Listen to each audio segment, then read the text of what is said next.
दोस्तों आज के शानदार वीडियो की शुरुआत करते हैं एक शानदार कोटेशन के साथ। कहा गया है कि मुसीबतों से भागना नई मुसीबतों को निमंत्रण देने के समान है। तो जब भी आपके सामने कठिनाइयाँ आएँ, आप उनसे बचें नहीं, उनका सामना करें और कठिनाइयाँ एक दिन आपके सामने घुटने ज़रूर टेकेंगी। तो दोस्तों आज है 10 मई। आइए शुरू करते हैं आज का डेली करंट अफेयर।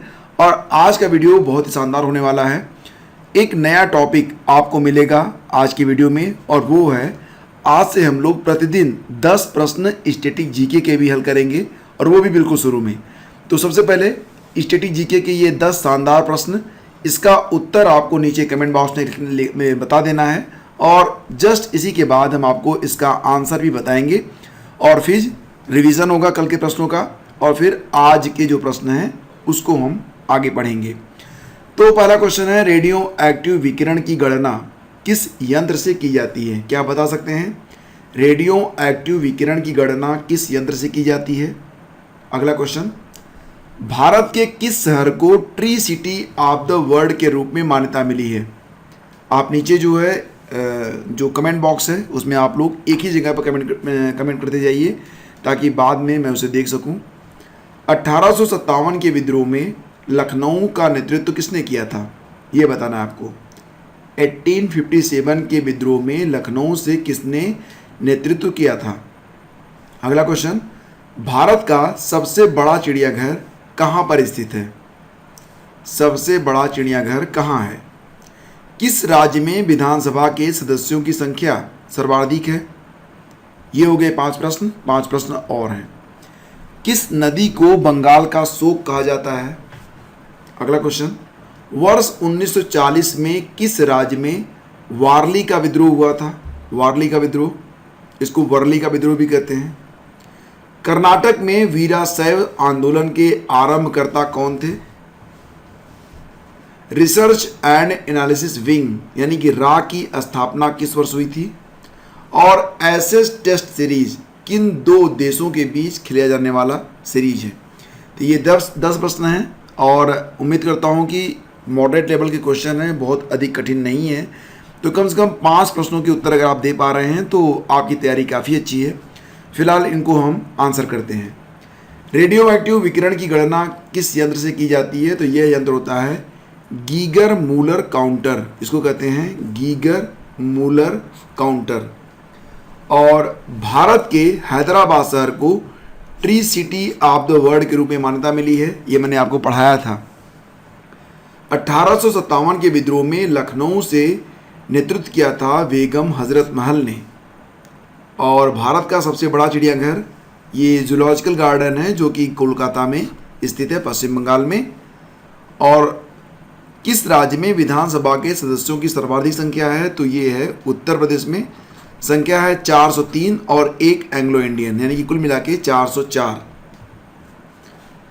किस नदी को बंगाल का शोक कहा जाता है? बहुत ही आसान प्रश्न था, इसका उत्तर है दामोदर नदी। वर्ष 1940 में किस राज्य में वर्ली का विद्रोह हुआ था? डेफिनेटली वर्ली कहाँ पर है? ये महाराष्ट्र में है। कर्नाटक में वीराशैव आंदोलन के आरंभकर्ता थे वासावाना, और यह आंदोलन हुआ था 12वीं शताब्दी में। रा की स्थापना कब हुई थी? 1968 में 21 सितंबर के दिन। वर्तमान में इसके अध्यक्ष हैं अनिल धस्माना। और एसेस टेस्ट जो होता है ये ऑस्ट्रेलिया और इंग्लैंड के बीच में होता है। ठीक है, तो ये 10 प्रश्न हो गए जो कि स्टैटिक जीके से संबंधित थे। और अब बारी है रिवीजन की, यानी कि कल के जो प्रश्न थे एक बार उसको देखते हैं। तो R21 मैट्रिक्स M टीका ये संबंधित है मलेरिया से। राष्ट्रीय मानवाधिकार आयोग का कार्यकारी अध्यक्ष बनाया गया है किसको? प्रफुल्ल चंद्र पंत को। आर्टिफिशियल इंटेलिजेंस जिसको आप कहते हैं AI से लैस प्रथम जहाज का नाम है मेफ्लावर 400। और शुक्र ग्रह से जो प्राकृतिक रेडियो सिग्नल्स मिल रहे हैं उसको कैच किया गया है नासा के पार्कर सोलर प्रोब के द्वारा। हाल ही में किस सरकारी संस्थान ने 5G परीक्षण करने के लिए मंजूरी प्रदान की है? तो ये है दूरसंचार विभाग।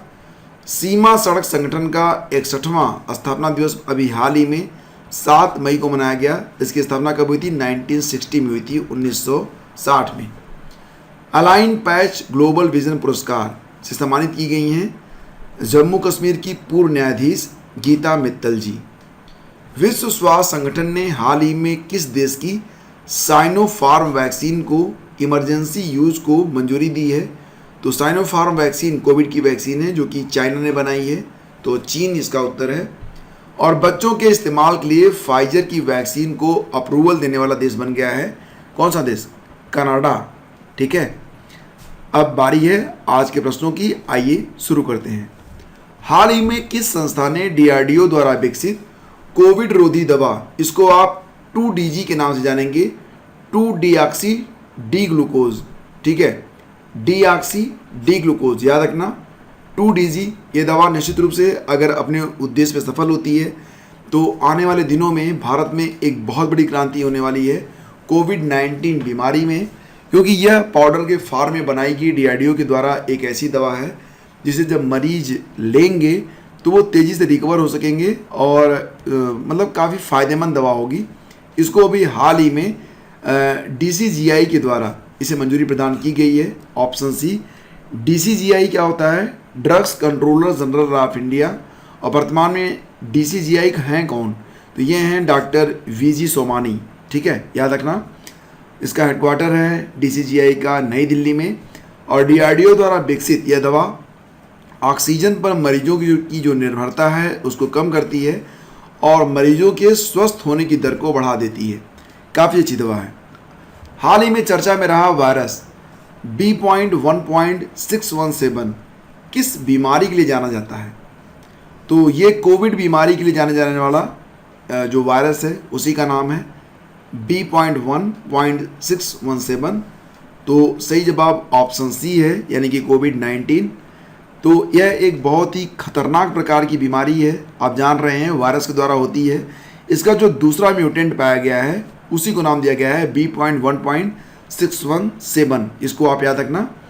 तो भारत समेत दुनिया के 17 देशों में फैले कोरोना के डबल म्यूटेशन प्रकार B.1.617 ने फिर से रूप बदल लिया है और अब ये ज़्यादा संक्रामक भी माना जा रहा है। ताज़े मामले जो देखे गए हैं वो भारत के साथ साथ ब्रिटेन और स्पेन में पाए गए हैं। याद रखना है आपको कि centre for cellular and molecular biology जो कि हैदराबाद में स्थित है, इसके निदेशक हैं राकेश मिश्रा और उन्होंने ये बात कही है कि ये वायरस पहले से अधिक मजबूत हुआ है। इसको इंडियन वेरिएंट भी कहा जा रहा है, हालांकि इसका विरोध भी हो रहा है कि इसको इंडियन वेरिएंट नाम न दिया जाए। हाल ही में किस देश के वैज्ञानिकों ने मधुमक्खियों के द्वारा कोविड-19 संक्रमण पता लगाने की तकनीकी विकसित की है? मतलब अब आपको सिर्फ मधुमक्खियाँ ही बता देंगी कि कोई व्यक्ति कोविड पॉजिटिव है या नहीं है। तो इन्हें जो है इसी विधि पर इसी टेक्निक से इसी प्रकार से इनको ट्रेंड किया गया है मधुमक्खियों को। और ये देश है नीदरलैंड। ऑप्शन ए इसका बिल्कुल करेक्ट है, नीदरलैंड। नीदरलैंड की बायो वेटरनरी लेबोरेटरी के शोधकर्ताओं ने मधुमक्खियों को ऐसे ट्रेन किया है कि वायरस की गंध पाकर वो अपनी जीभ बाहर निकाल लेती हैं। करीब 150 मधुमक्खियों को पैब्लोवियन कंडीशनिंग पद्धति से प्रशिक्षित किया गया।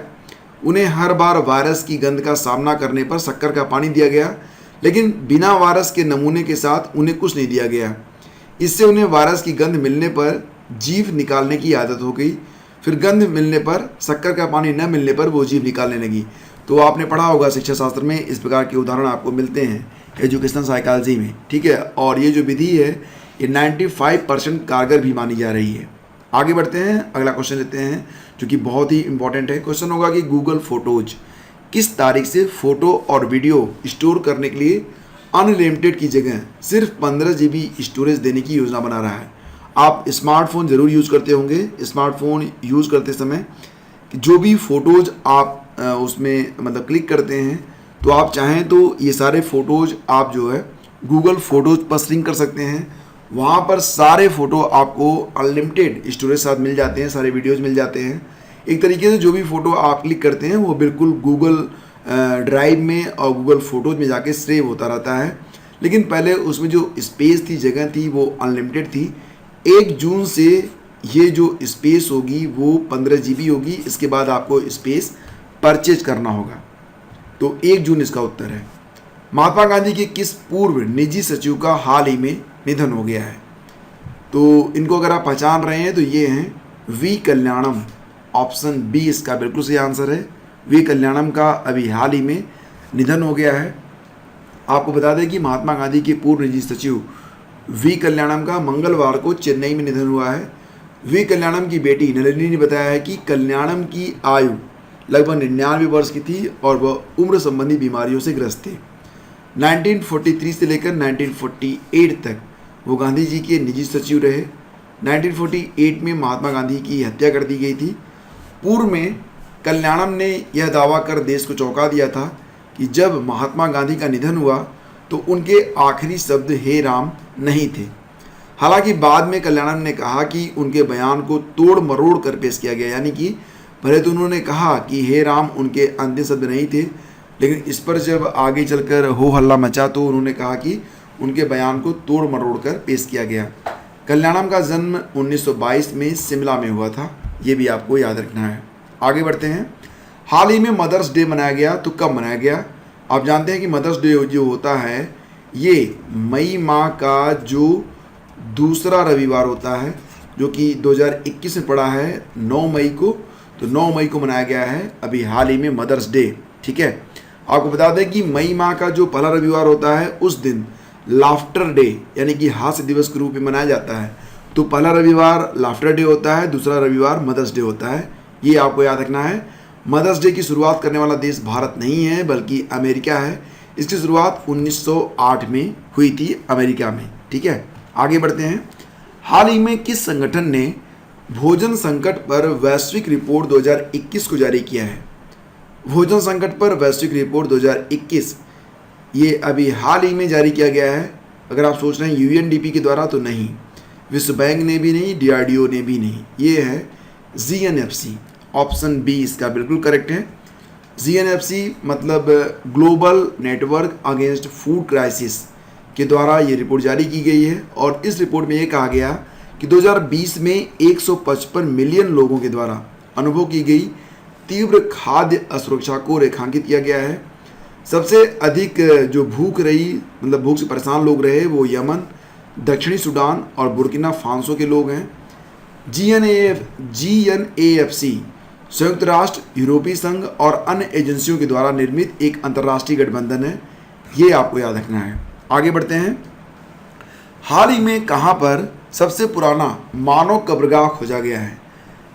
आप इसे ऐसे समझिए कि कुल मिला के 78,000 साल पुरानी लाशें यहाँ पर पाई गई हैं।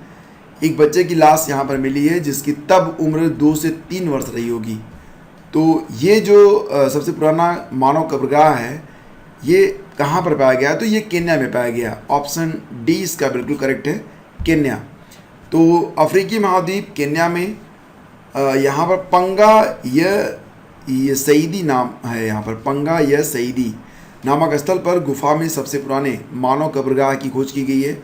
जो मैंने आपको बताया था कि वहाँ पर एक 2 या 3 साल के बच्चे की लाश मिली है, उसके अवशेष मिले हैं जो कि लगभग 78,000 साल पुराने हैं। तो इस डेड बॉडी को मटेटो नाम दिया गया है, मटोटो। ठीक है, आगे बढ़ते हैं। चेकमेट कोविड पहल किसकी शुरुआत है?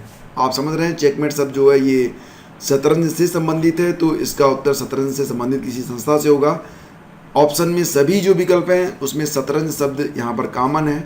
अब आपको यहाँ पर याद रखना है कि चेकमेट कोविड जो है ये पहल अखिल भारतीय शतरंज महासंघ के द्वारा शुरू की गई है। ठीक है, तो ऑप्शन बी करेक्ट है, चेकमेट कोविड पहल। इसे जो है AICF के द्वारा शुरू किया गया है। अगर आपको बताएं तो AICF की स्थापना 1951 में हुई थी। मुख्यालय इसका चेन्नई में है। वर्तमान अध्यक्ष हैं संजय कपूर। ठीक है, और इस पहल के हिस्से के रूप में AICF वित्तीय सहायता यानी कि पैसे की सहायता प्रदान करेगा और डॉक्टरों की एक टीम शतरंज समुदाय को 24 घंटे सहायता प्रदान करेगी। आगे बढ़ते हैं। नासा के नए प्रशासक यानी कि अध्यक्ष कौन बने हैं? तो ये बने हैं विल नेल्सन। ऑप्शन ए याद रखना, बहुत इंपॉर्टेंट क्वेश्चन है ये। ठीक है, तो विल नेल्सन ये नासा के 14वें प्रशासक बने हैं। नासा को आप ऐसे भी याद रख सकते हो, national aeronautics and space administration, जिसकी स्थापना हुई थी 29 जुलाई 1958 में और नासा का मोटो क्या है? For the benefit of all, सभी के लाभ के लिए। Prime global cities index Q1 2021 में कौन सा शहर शीर्ष पर है? प्राइम ग्लोबल सिटीज इंडेक्स 2021 में शीर्ष पर कौन सा शहर है? तो ये शहर है शेंजेन, जो कि कहाँ का है? चीन का शहर है। तो प्राइम ग्लोबल सिटीज इंडेक्स होता क्या है? प्राइम ग्लोबल सिटीज इंडेक्स, तो यह इंडेक्स एक मतलब कि मूल्यांकन जो वैल्यूएशन होता है, तो उस पर आधारित एक इंडेक्स होता है। ये देखा जाता है इसमें कि जो आवासीय संपत्तियां हैं उनके मूल्यों में क्या बदलाव हो रहे हैं, तो ये चीज़ें मापी जाती हैं प्राइम ग्लोबल सिटीज इंडेक्स के अंतर्गत। और इसमें टॉप 3 जो सिटीज़ हैं वो शेंजेन है, शंघाई और ग्वांगझाऊ है। तीनों के तीनों शहर चाइना के हैं। दिल्ली की बात करें तो इस लिस्ट में दिल्ली 32वें और मुंबई 36वें और बेंगलुरु 40वें स्थान पर है। इसे जारी करता है नाइट फ्रैंक, जो कि लंदन की एक संस्था है। अभी हाल ही में विश्व थैलेसीमिया दिवस मनाया गया। विश्व थैलेसीमिया दिवस, तो ये मनाया गया था अभी हाल ही में 8 मई को। ऑप्शन ए यहाँ पर बिल्कुल करेक्ट है। और थीम रखी गई थी addressing health inequalities across the global thalassaemia community. ठीक है, तो ये थीम है 8 मई। और थैलेसीमिया के बारे में आप जानते हैं कि यह जो लाल रक्त कणिकाएँ होती हैं उससे जुड़ी हुई एक बीमारी है। Laureus sportsman of the year award 2021 किसने जीता है? Laureus sportsman of the year award 2021 को जीता है राफेल नडाल ने। ऑप्शन ए यहाँ पर बिल्कुल करेक्ट है। आपको बता दें कि राफेल नडाल जो कि टेनिस के खिलाड़ी हैं, ये कहाँ के हैं? ये स्पेन के हैं। इनको स्पोर्ट्समैन ऑफ द ईयर का अवार्ड मिला है, जबकि sport women of the year का पुरस्कार दिया गया है जापान की टेनिस खिलाड़ी नाओमी ओसाका को। टीम ऑफ द ईयर का पुरस्कार बायर्न म्यूनिख को मिला है। यह जर्मनी का एक फुटबॉल क्लब है। ठीक है, और अब बारी है क्विज नंबर 9 की। मैंने आपसे प्रश्न ये पूछा था कि उत्तर प्रदेश राज्य का वार्षिक औसत तापमान कितना है? आप लोगों में से बहुत सारे लोगों ने बहुत ही अच्छा आंसर दिया है, और यहाँ पर जो राइट आंसर है वो है क्या? 38 डिग्री सेंटीग्रेड। ठीक है, तो ये इसका औसत तापमान है। ऑप्शन ए इसका सही जवाब होगा। तो अब बारी है आज के प्रश्न की। बताइए कि एडमिरल कप किस खेल से संबंधित है? एडमिरल कप, तो ये हैं आपके ऑप्शन, और इसका उत्तर लिखिएगा आप लोग डिटेल में। उम्मीद नहीं, विश्वास रखता हूँ कि वीडियो आपको ज़रूर पसंद आया होगा। बहुत सारे शानदार प्रश्न आपने यहाँ पर सीखे हैं, तो इसी प्रकार बने रहिए हमारे साथ। और वीडियो अगर आपको वाकई पसंद आया तो इसे लाइक और शेयर भी आप लोग कर दिया करें। बहुत बहुत धन्यवाद। Thank you for watching study with ज्ञान प्रकाश।